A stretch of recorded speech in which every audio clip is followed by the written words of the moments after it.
안녕하세요. 물박사입니다. 물박사의 주장의 핵심은 음식으로 고치지 못하는 병은 약으로도 고치지 못한다는 것입니다. 그래서 우리는 식재료가 약이 될 수 있도록 잘 선택해야 합니다. 물박사의 주장에서 약성이 가장 식재료는 소금이었습니다. 그런데 주류 의학계에서는 소금을 갈수록 건강의 적으로 인식시키고 있습니다. 그래서 우리나라 사람 대부분이 갈수록 소금 섭취를 줄이고 있고 현재 심각한 소금 부족에 시달리는 사람들이 매우 증가하고 있습니다. 이런 현실을 극복하기 위해서는 우리는 반드시 소금 섭취를 늘려야 합니다. 그렇다고 함부로 소금 섭취를 늘리는 것은 아닙니다. 몸에서 소금이 부족할 때 나타나는 신호를 잘 분석하고 이러한 신호가 있을 때 소금 섭취를 늘리는 것입니다. 물박사는 이렇게 우리 몸에서 보내는 소금 부족에 따른 신호들을 잘 분석하여서 여러분들에게 잘 알고 있는 것입니다. 그래서 물박사가 주장하는 소금 부족 증상이 있다면 반드시 소금 섭취를 늘리기를 바랍니다. 물박사처럼 소금을 강조한 사람 때문에 함부로 소금을 섭취하다가 잘못하다간 소금을 너무 지나치게 섭취할 수도 있습니다. 물박사는 이러한 사실도 매우 경계하고 있습니다. 소금을 판매하는 사람처럼 함부로 소금 농도를 알려주거나 소금 섭취량을 말하지 않는 이유입니다. 자신의 몸에서 보내는 소금이 부족한지 과잉된지를 정확하게 알 수 있도록 물박사의 영상을 자세히 시청하기를 간절히 바랍니다. 물박사가 소금과 함께 강조하는 식품이 지방이 풍부한 고기입니다. 특별히 돼지고기를 건강에 매우 좋은 식품이라고 알리고 있습니다. 고기를 먹지 못할 때는 계란과 같은 쉽게 구할 수 있는 식재료도 괜찮습니다. 그런데 요즘 매스컴에서는 완전 채식주의와 육식에 대해서 많은 논쟁이 있는 것 같습니다. 물박사의 주장을 인정한다면 육식이 얼마나 건강한 식사법인지를 잘 알 수 있을 것입니다. 인간이 초식동물인가 육식동물인가 여기에 대한 답도 쉽게 내릴 수가 있을 것입니다. 그런데 채식을 고집하는 사람들은 초식동물의 구강과 치아의 구조, 소화기관의 길이 등을 통하여서 인간은 초식동물이라고 말합니다.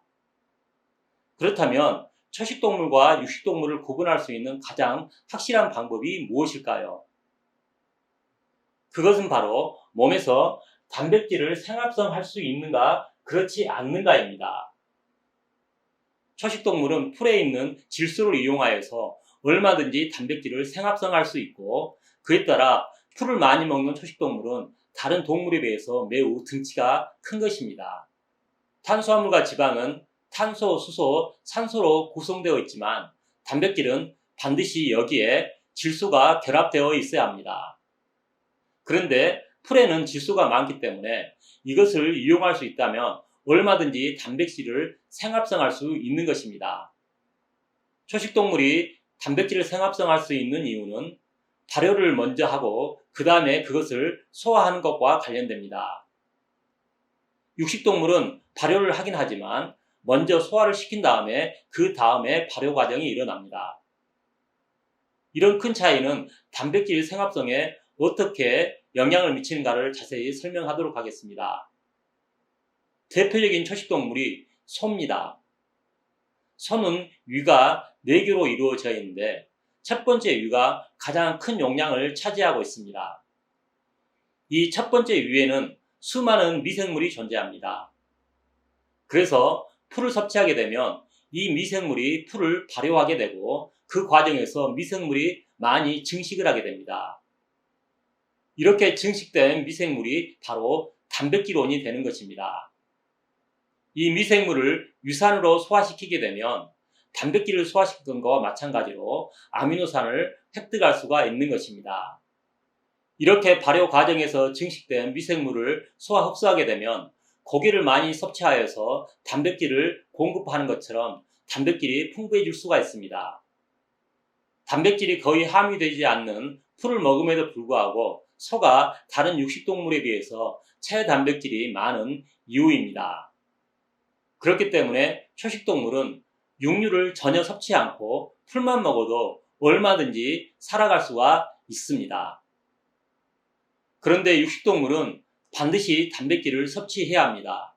그것은 초식동물처럼 단백질을 생합성할 수 없기 때문입니다.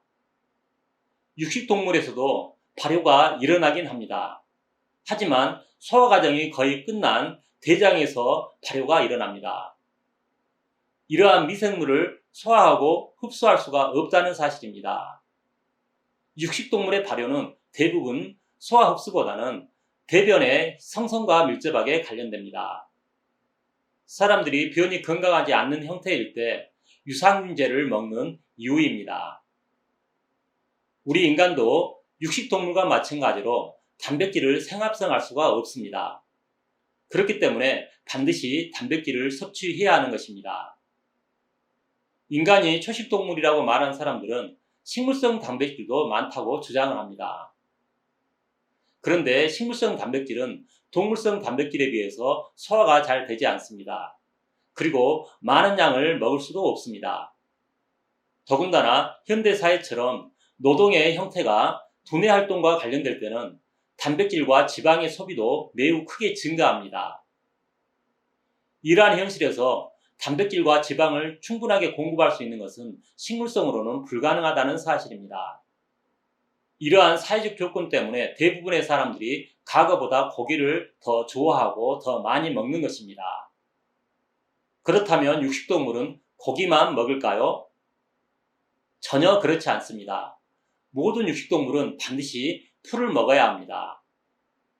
건강하고 힘이 센 사자나 호랑이일수록 내장에 들어있는 풀을 먼저 먹습니다. 그것은 고기에서 섭취할 수 없는 미량의 영양소를 공급받고 대변을 잘 성성시키기 위함입니다. 육식동물이 풀을 먹는다고 말할 때 어떤 사람들은 개가 풀 뜯어먹는 소리라고 하는 사람들도 있습니다. 개도 간혹은 풀을 뜯어먹기도 합니다.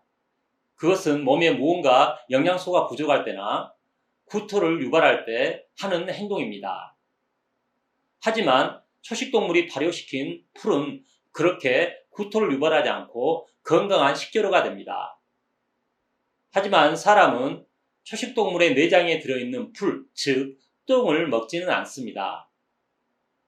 그것은 초식동물의 똥을 먹지 않더라도 인간은 그러한 식재료를 먹을 수 있기 때문입니다. 그것이 바로 김치와 같은 발효식품입니다. 인간은 똥을 먹지 않는 대신에 스스로 발효를 하여서 풀이 건강한 식재료가 될 수 있도록 조치를 취하는 것입니다. 이런 사실을 종합해 볼 때 인간을 비롯한 모든 육식동물은 잡식이라고 하는 것이 정확할 것입니다. 이제 여러분들에게 다시 한번 질문을 던지겠습니다. 인간은 초식동물일까요? 육식동물일까요?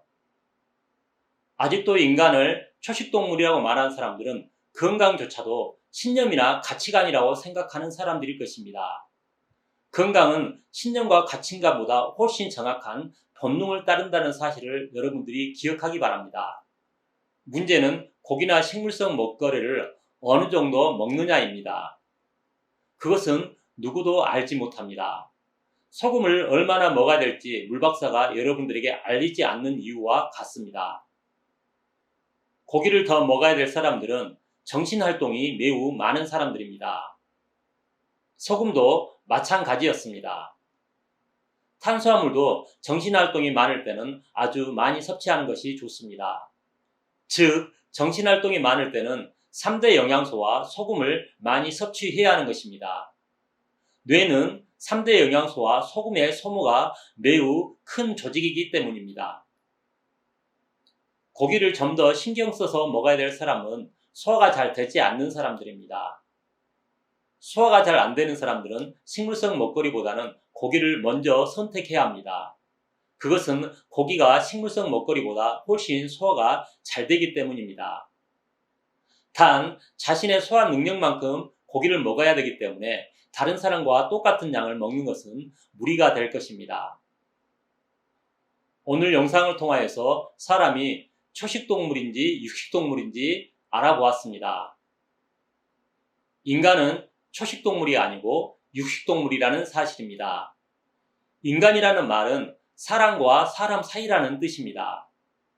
사람과 사람 사이를 연결하는 가장 대표적인 것이 말과 음식일 것입니다. 사람들이 가까운 사람을 오래간만에 만나면 밥 한 끼 합시다 하는 이유이죠. 그런데 우리가 이렇게 인간관계를 할 때 어떤 식사를 하는가 자세히 살펴보기 바랍니다. 대부분의 사람들이 고기를 선택합니다. 그것도 인간이 육식동물이라는 또 다른 증거일 것입니다. 여러분들, 인간이 되기 위해서 고기를 먹기 바랍니다. 고기를 먹기 위해 동물을 죽였다는 죄책감도 가질 필요가 없습니다. 동물의 희생을 통하여서 인간이 인간답게 행복하게 산다면 동물들도 매우 기뻐하지 않을까 생각해 봅니다. 이 영상을 보는 저녁 식사에 모두 고기를 맛있게 먹는 식단을 꾸려보기 바랍니다. 오늘도 물박사의 영상을 시청해 주신 여러분 감사합니다. 이상 물박사였습니다.